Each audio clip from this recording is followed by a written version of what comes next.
नमस्कार दोस्तों, आप सभी का बहुत बहुत स्वागत है टॉपर्स मिनट एजुकेशन में।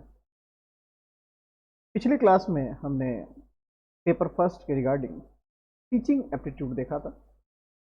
आज हम रिसर्च एप्टीट्यूड के कुछ प्रश्नों को सॉल्व करने की कोशिश करेंगे कि आखिर रिसर्च एप्टीट्यूड के क्वेश्चंस कैसे आते हैं और उनको सॉल्व किस तरीके से किया जाता है। कुछ 3 4 5 प्रश्न हम सॉल्व करेंगे। बेसिकली मेरा मोटिव रहेगा कि हम कंसेप्ट पकड़ने की कोशिश करें कि आखिर इसे समझें कैसे, बस बाकी सब चीजें ठीक है। क्योंकि समझने का प्रयास कीजिएगा। अगर एक बार आपको गणित समझ में आ गई कि ये इस तरीके से सॉल्व होते हैं, उसके बाद आप घर बैठकर प्रैक्टिस कीजिए। पेपर फर्स्ट का एक छोटी सी स्ट्रेटेजी आपको समझा देता हूं, क्योंकि स्ट्रेटेजी सेक्शन चल रहा है। आप कंसेप्ट समझ लीजिए और उसके बाद सिर्फ और सिर्फ और सिर्फ और सिर्फ प्रीवियस ईयर क्वेश्चंस की प्रैक्टिस कीजिए। काम खत्म। बच्चे उल्टा करते हैं, 10 दिन एक चैप्टर को पढ़ेंगे और प्रैक्टिस सिर्फ एक दिन करेंगे। मैं कहता हूं इसको उल्टा कर दीजिए, एक दिन पढ़ लीजिए और 10 दिन प्रैक्टिस कर लीजिए। मैं गारंटी लेता हूं आपका वो प्रश्न कभी गलत होगा ही नहीं। प्रैक्टिस प्रैक्टिस प्रैक्टिस, हम कहते हैं प्रैक्टिस मेक यू परफेक्ट, ऐसा कुछ कहते हैं अंग्रेजी में। कहने का तात्पर्य क्या है, ये प्रश्न जो हैं, चाहे टीचिंग एप्टीट्यूड हो चाहे रिसर्च एप्टीट्यूड हो, आप मेरी बात मत मानिए, आप जाइए पुराने क्वेश्चंस पे, आप देखेंगे कि वहां पर रिपीट क्वेश्चंस बहुत आते हैं। और अगर मैं कहूं कि as it is question repeat नहीं होता है, तो भी कुछ जगहों पर ये देखा गया है कि एक टाइप के क्वेश्चंस रिपीट होते हैं, स्पेसिफिक टाइप के क्वेश्चंस रिपीट होंगे ही होंगे। अब टाइप का मतलब क्या हुआ, टाइप का मतलब समझने का कोशिश कीजिएगा एक बार आप। टाइप का मतलब ये हुआ कि अगर मैं आपसे कह रहा हूं कि रिसर्च एप्टीट्यूड की विशेषताएं बताइए, तो हो सकता है ये क्वेश्चन तो डायरेक्ट नहीं आएगा, बट ये क्वेश्चन आ सकता है कि निम्न में से कौन कौन सी विशेषताएं रिसर्च एप्टीट्यूड की होती है या कौन सी नहीं होती है। कंसेप्ट वही है, रिसर्च एप्टीट्यूड की विशेषताएं या उसके सिद्धांत या उसका उदाहरण, या एक बेहतर रिसर्च किसे कहते हैं, या रिसर्च के टूल्स कौन कौन से हैं। कंसेप्ट वहीं से आने हैं। घूम सकता है क्वेश्चन, तो ये सिर्फ मैं आपको इसलिए कह रहा हूं कि एक बार आप पढ़ाई कर लीजिए, उसके बाद आप जितनी प्रैक्टिस करेंगे तो आपको ये समझ में आएगा कि आखिर रिसर्च एप्टीट्यूड, टीचिंग एप्टीट्यूड या बाकी टॉपिक्स के क्वेश्चन घूमते कैसे हैं। इस साल जो 5 प्रश्न आए वो किस तरह के थे, पिछले साल के 5 प्रश्न थे वो किस तरह के थे, ये 5 टॉपिक और वो 5 टॉपिक में से कॉमन टॉपिक कौन से हैं। फिर एक और साल पीछे चले जाइए, फिर 5 को वापस से चेक कीजिए कि इस साल वाले पेपर में कितना मिक्स है, कितना सेम आ रहा है, सिमिलरिटी कितनी है। फिर एक चौथे साल के क्वेश्चन पेपर पर पहुंच जाइए, फिर से चेक कीजिए अब इसमें सिमिलरिटी कितनी है। आप पाएंगे 1 से 2 टॉपिक जो है कंटिन्यूसली फ्लो के अंदर हर साल आते हैं। स्ट्रैटेजी रणनीति बनाइए। मैंने आपसे क्या कहा, रणनीति बनाइए। टारगेट एग्जाम क्लियर करना, तो उसके लिए सिर्फ मेहनत नहीं, स्ट्रैटेजी बनेगी। शुरू करते हैं आज की क्लास हम रिसर्च एप्टीट्यूड की। पहले ही प्रश्न से कहानी शुरू करते हैं हम। पहला प्रश्न क्या है, पहले हम वो देख लेते हैं एक बार। आपकी स्क्रीन पे है, आप देख सकते हैं। Which of the following statement is not true in the context of participatory research? Participatory सहभागिता जिसे आप कहते हैं। ऑप्शंस हैं, it recognise knowledge as power. Second है, it emphasise on people as experts.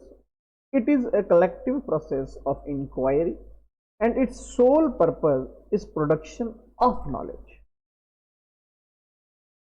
Production of knowledge. वापस से check कीजिए पूछ क्या रहा है ये। मैंने आपको कल एक बात बताई थी, यहां पूछा जा रहा है नॉट ट्रू, इनमें से कौन सा सत्य नहीं है। हम लोग यहां गलती करते हैं, हम इसमें से, मैं आप बिलीव नहीं करेंगे, आप विश्वास नहीं करेंगे, मैंने इतने बच्चों को देखा है जब मैं खुद मॉक टेस्ट करवाता हूं, बच्चे मैक्सिमम बच्चे यहां गलती करके आते हैं, जल्दबाजी पढ़ते हैं। Which of the following statement not true in the, true पूछा है, ट्रू पूछा है, ट्रू, ये ट्रू है, चलिए आगे नेक्स्ट। अरे पहले प्रश्न पढ़िए, पहले प्रश्न के ऊपर मंथन कीजिए, आखिर प्रश्न पूछ क्या रहा है। हिंदी में भी बता देते हैं, फिर आप कहेंगे हिंदी में नहीं बताया हमें। निम्न में से कौन सा कथन सहभागी शोध के संदर्भ में सत्य नहीं है। पहला, यह ज्ञान को शक्ति के रूप में मान्यता देता है। दूसरा, यह लोगों को विशेषज्ञ के रूप में महत्व देता है। तीसरा, यह जांच की एक सामूहिक प्रक्रिया है। इसका एकमात्र उद्देश्य ज्ञान का उत्पादन है। बात खत्म। 1 सेकंड का समय दूंगा, आप अपना अपना दिमाग लगाइए। लगाया आप सभी ने दिमाग? अब देखिएगा, पहले हम ऑब्जेक्टिव क्वेश्चंस के कुछ कीवर्ड्स पकड़ने का प्रयास करते हैं।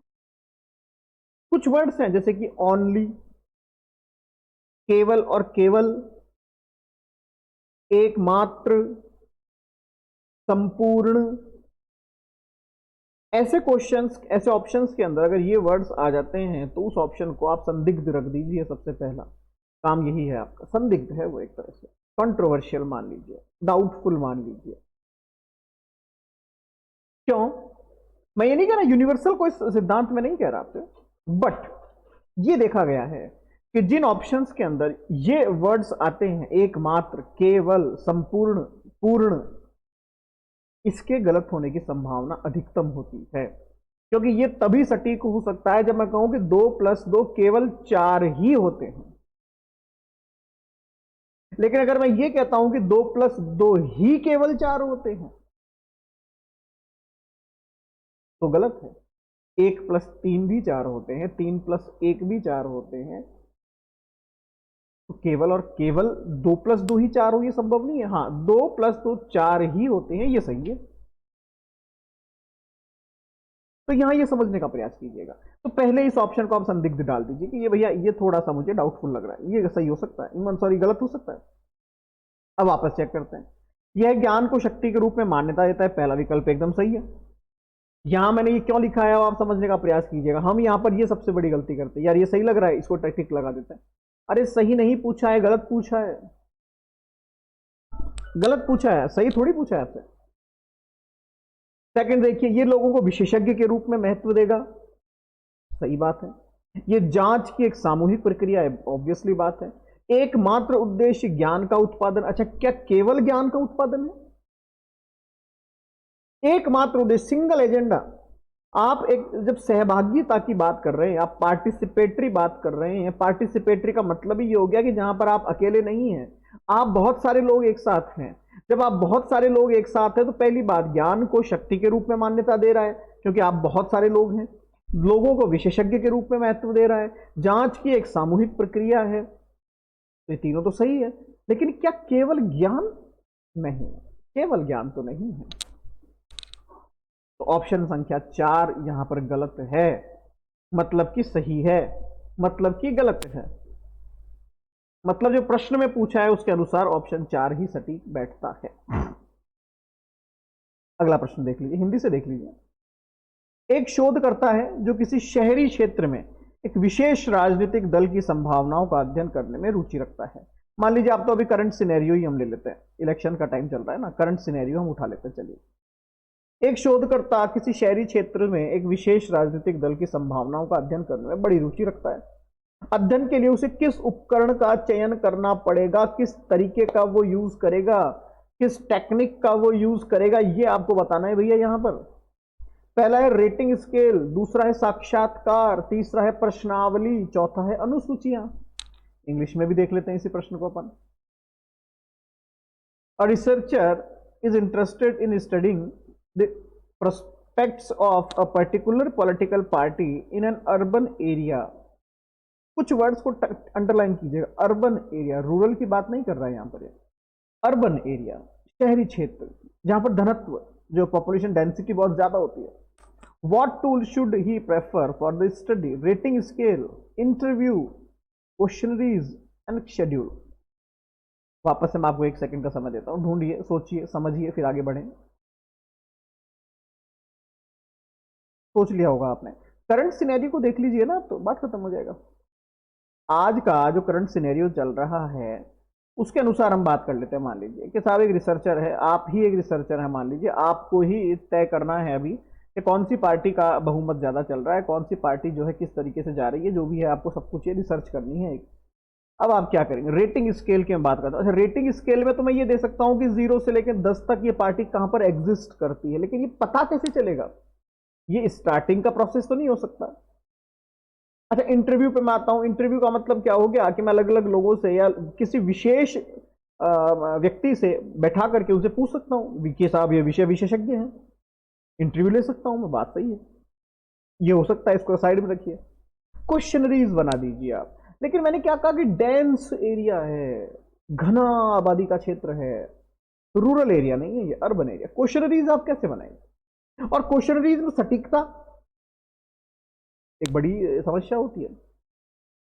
फिर आता है शेड्यूल बना दीजिए, अनुसूचियां बना दीजिए। अनुसूची बनाने से आप किसी पार्टी के बारे में गणना नहीं कर सकते, ये तो वैसे ही गलत है। आपको पता है, जैसे हम इलेक्शन के बाद हम कहते हैं कि ओपिनियन पोल कहते हैं जिसको, कि साहब एग्जिट पोल आ गया, कि हाँ एग्जिट पोल आ गया। एग्जिट पोल क्या होता है? यहाँ पर क्या करते हैं, जो मीडिया एजेंसीज होती है वो जितने लोग वोट डालकर आ रहे हैं उनसे एक छोटा सा एक इंटरव्यू टाइप लेते हैं कि बताइए किस तरफ रुझान जा रहा है, बताइए किस तरफ रुझान जा रहा है, कौन जीत रहा है, बताइए कौन जीत सकता है, बताइए कौन जीत सकता है। तो इस तरह से अगर मैंने 100 लोगों से पूछा और 40 लोगों ने कहा कि ए पार्टी जीत रही है, 20 ने कहा बी पार्टी जीत रही है, सी ने कहा कि हमें नहीं पता, और डी ने कहा कि कोई भी जीते हमें क्या फर्क पड़ता है, इस तरीके से फिर वो गणना कर करके एक कंक्लूजन पे पहुंचते हैं कि हाँ यार ये एग्जिट पोल है, ये पार्टियां यहां जा रही है। तो ये बेसिकली 1 to 1 उस तरीके से वो करने का प्रयास करते हैं। तो बेसिकली किसी भी पार्टी के लिए अर्बन एरिया के अंदर जब आप रिसर्च करने जाएंगे तो आपके लिए सबसे सटीक जो माध्यम होगा वो इंटरव्यू ही होगा। व्यक्ति विशेष को आप बिठाइए, व्यक्ति विशेष से आप पूछिए कि साहब देश का रुझान किस तरफ चल रहा है, वो बताएंगे आपको फिर रुझान किस तरफ चल रहा है। Come to the next question. Ethical norms in research do not involve guidelines for thesis format, copyright, patenting policy and data sharing policies. Ethical norms की बात की जा रही है, नैतिकता के आधार के ऊपर जो कुछ सिद्धांत बनाए जाते हैं, जो नैतिक मापदंड बनाए जाते हैं। प्रश्न है कि शोध के अंदर नैतिक मापदंडों में दिशा निर्देश शामिल नहीं होते हैं। कौन कौन से दिशा निर्देश शामिल नहीं होते हैं? थीसिस का प्रारूप, कॉपीराइट, पेटेंट नीति और डेटा साझाकरण नीतियां। सबसे सिंपल क्वेश्चन है, मैं कहता हूं कि ये सबसे सिंपल क्वेश्चन है और फिर भी बच्चे इसे गलत करके आते हैं। एक सेकंड सोचिए, जरा सोचिए, देखिए 4 ऑप्शन है, थीसिस का प्रारूप है, कॉपीराइट है, पेटेंट नीति। अब देखिए यहां पर कंफ्यूजन कहां पैदा होती है। मुझे पता है रिसर्च के अंदर थीसिस का तो बड़ा काम होता है, तो यार रिसर्च की बात की जा रही है, यहाँ पर शोध की बात की जा रही है, तो शोध में तो थीसिस आती है, तो ये तो सही है, ये तो शामिल है। पूछा गया शामिल नहीं है कॉपीराइट। यार कॉपीराइट, पेटेंट नीति, डेटा साझाकरण नीतियां समझ में नहीं आ रहा, इसको ही लगा देता है, ये नहीं होता होगा, नहीं है। थीसिस किसी भी रिसर्च का एक बहुत ही महत्वपूर्ण हिस्सा है, बात एकदम सही है। लेकिन थीसिस प्रारूप ये एथिक्स का सब्जेक्ट नहीं है। मैं एक रिसर्चर हूं, मेरे थीसिस का मैंने प्रारूप बनाया कि मैं इस तरीके से रिसर्च करूंगा, इस तरीके से उसको डिजाइनिंग करूंगा, इस तरीके से उसको स्ट्रक्चर्ड करूंगा। इसमें एथिकल क्या है? हाँ, थीसिस प्रारूप को चुराना ये एक एथिकल कंसेप्ट हो सकता है, बट पहला ही ऑप्शन थीसिस का प्रारूप। मैं आपसे कहता हूं कि आप किताब पढ़ते हैं, क्या ये भी एथिकल है या अनएथिकल है? आप में से किताब पढ़ना का एथिकल और अनएथिकल? मेरी मर्जी है, मैं पढ़ सकता हूं। इसी तरह से थीसिस बनाना एक मर्जी है। दूसरी बात, कॉपीराइट, ऑब्वियसली बात है एथिकल है। किसी का कॉपीराइट कंटेंट है कि मैंने खुद ने बनाया है, आप उसका यूज नहीं कर सकते बिना मेरी अनुमति के, और आपने कर लिया तो आप कॉपीराइट, ये गलत है, रिसर्च में नहीं चलता है। पेटेंट नीति, मैंने मेरी रिसर्च का पेटेंट ले लिया है कि ये सिर्फ रिसर्च मैंने करी है और मेरी अनुमति के बिना इसका कोई इस्तेमाल नहीं करेगा, बात सही है, ये एथिकल है। डेटा साझाकरण नीति, मेरे पास कोई डेटा है, मैंने पूरे देश में एक रिसर्च किया था, उसका मेरे पास 1 करोड़ लोगों का डेटा है, मैं आपको नहीं दूंगा, अगर आपने उसका इस्तेमाल कर लिया तो ये नैतिकता के विरुद्ध है। तो थीसिस प्रारूप इज करेक्ट आंसर। एक प्रश्न और आखिरी, एक शोधकर्ता प्रभावी मध्याह्न भोजन हस्तक्षेप के आयोजन के लिए संभावित कारकों के प्रभाव का पता लगाना चाहता है। जो आपका, इसको आप इंटरवल कहते हैं, मध्याह्न जो भोजन का हस्तक्षेप होता है उसके आयोजन के लिए संभावित कारक क्या क्या हो सकते हैं, उसका वो पता लगाना चाहता है। सबसे उपयुक्त विधि क्या है? देखिए रिसर्च में एक प्रश्न विधि का आएगा ही आएगा, ध्यान रखना। पहला है ऐतिहासिक पद्धति का यूज करेगा, वर्णात्मक सर्वेक्षण करेगा, प्रायोगिक पद्धति पर जाएगा, या पूर्व कारक पद्धति पर चला जाएगा? वो इंग्लिश में भी देख लेते हैं, नाराज मत होइए।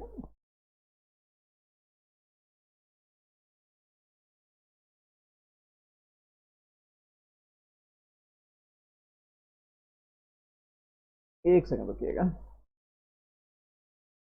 A researcher intends to explore the effect of possible factor for the organizations of effective midday meal intervention। देखिए, मैंने आपको वही इंग्लिश की हिंदी करके बताई है जो कि आयोग करता है, और यहां पर बच्चे हमेशा कंफ्यूजन में रहते हैं कि ये पूछना क्या चाह रहे हैं। मैंने हर बच्चे को एक ही रिकमेंडेशन दी है कि हिंदी और इंग्लिश दोनों प्रश्न पढ़ें, तो आपकी सटीकता ज्यादा अच्छी होगी। एक संस्था है, मिड डे मील का ऑर्गेनाइजेशन करती है, मिड डे मील का कार्यक्रम रखती है। वो चाहती है कि इस मिड डे मील को जो किया जा रहा है उसका ज़्यादा से ज़्यादा लाभ कैसे हो, इफेक्ट ऑफ पॉसिबल फैक्टर्स, तब इसका ये फायदा होगा, ये इसका नुकसान होगा। तो which research method will be the most appropriate for the study? Historical method, ऐतिहासिक के साथ इतिहास में ऐसे हुआ था तो हम भी ऐसा कर सकते हैं, हो जाएगा। डिस्क्रिप्टिव सर्वे, हम एक विस्तृत सर्वे करें इसका। एक्सपेरिमेंटल, प्रयोग करके देख लेते हैं, या एक्स पोस्ट फैक्टो मेथड, कभी किया होगा तो उसके अनुसार चेक कर लेंगे। अब आप इसका आंसर बताने का जरा कष्ट कीजिए भाई साहब। एक बार फिर से मैं थोड़ा समराइज कर देता हूं आपको। देखिए, हिस्टोरिकल मेथड के अंदर क्या होता है कि इतिहास के अंदर ऐतिहासिक मुद्दों के ऊपर हम जाकर इनकी चर्चा करते हैं। लेकिन ये मिड डे मील वाला तो ये तो करंट का सिनेरियो है, तो हिस्टोरिकल एप्रोप्रिएट तो नहीं हो सकता। हाँ ठीक है, आप यूज करना चाहें तो एक हो सकता है कि साहब उस जमाने में भी ऐसा होता था, तो ऐसा किया जा सकता है। लेकिन उसका फायदा या लाभ, क्योंकि उसकी गणनाएं कई बार ऐसी होती है कि उसका डेटा आपके पास नहीं होता है। सेकेंड है डिस्क्रिप्टिव, आप विस्तृत अध्ययन कीजिए, कर सकते हैं, लेकिन टाइम टेकिंग प्रोसेस, बहुत लंबा टाइम है। एक्सपेरिमेंटल मेथड, आप प्रयोग करके देख लीजिए। रिस्क है यहां पर भी। क्या, मान लीजिए मैंने रिस्क के तौर पर 100 करोड़ रुपए लगा दिए, लेकिन पता ही नहीं था कि मैं सही जा रहा हूं या मैं गलत जा रहा हूं, तो मुझे लॉस हो गया। एक्स पोस्ट फैक्टो मेथड, अभी वर्तमान से पहले 1-2 साल पहले अगर ऐसी कोई मिड डे मील योजना आई थी, या पिछले साल का ही डेटा मैं उठा लेता हूं, या उससे पिछले साल का डेटा मैं उठा लेता हूं, उस पिछले साल के डेटा मैंने ये पता किया कि साहब 20 करोड़ लोगों तक खाना पहुंचा था, 5 करोड़ तक नहीं पहुंचा था, 3 करोड़ का तो नाम ही लिखा हुआ नहीं था। जिन 20 करोड़ तक पहुंचा था उनके अनुसार इसकी क्वालिटी अच्छी नहीं थी या बहुत अच्छी थी। तो उस रिसर्च के आधार पर मैं ये कह सकता हूं कि अब जो मिड डे मील की जाएगी उसके अंदर हम ये सुधार करेंगे। That's it. पूर्वकालिक, अभी एक योजना आई थी, मैंने उसका जस्ट उसके डेटे का यूज कर लिया, मेरा काम हो गया। हम ऐसे ही करते हैं ना। आपने मान लीजिए नेट एग्जाम पास करना है, तो आप ऐतिहासिक रिसर्च पे नहीं जाएंगे इसमें कि साहब 1910 में एक व्यक्ति हुआ था, उसने भी नेट पास की कि नहीं। आप अपने प्रीवियस रिजल्ट पे जाएंगे कि पिछली बार मेरे 180 नंबर आए थे, इस बार 200 लाने हैं, 20 नंबर की लड़ाई है, क्या मेरा सेक्शन कमजोर है, कैसे पढ़ाई करूंगा, काम खत्म पैसा हजम। That's it. रिसर्च पुनः खोजना, रिसर्च पुनः खोजना, फिर से फिर से फिर से। तो भैया ये कुछ रिसर्च के क्वेश्चंस हमने डिस्कस किए। अगली क्लास में हम तीसरे चैप्टर पे जाएंगे। तब तक के लिए बहुत बहुत धन्यवाद।